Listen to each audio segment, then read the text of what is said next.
Msalaba kwetu sisi ni ishara na alama ya ukombozi wetu.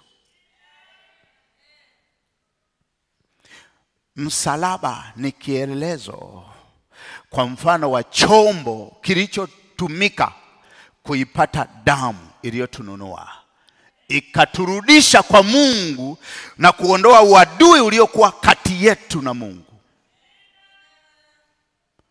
Lakini bado sio Mungu kwamba unaweza ukasujudu. Hapana. Sasa kwa sababu haya ni mambo ya rohoni, tunaamini msalaba kwetu sisi kwa sababu ndio uliofanya nini? Uliotumika, ikapatikana damu iliyoturudisha kwa Mungu, ikatununua, ikatukomboa.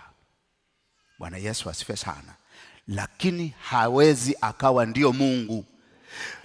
Cha msingi pale sio msalaba, wa muhimu ni Yesu aliyeangikwa wapi? Pale msalabani. Kwa sababu msalaba, hata siku ile waliangikwa watu wangapi? 3, pamoja na nani? Na Yesu.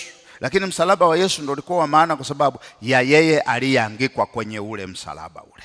Hii mingine yote haina maana yoyote.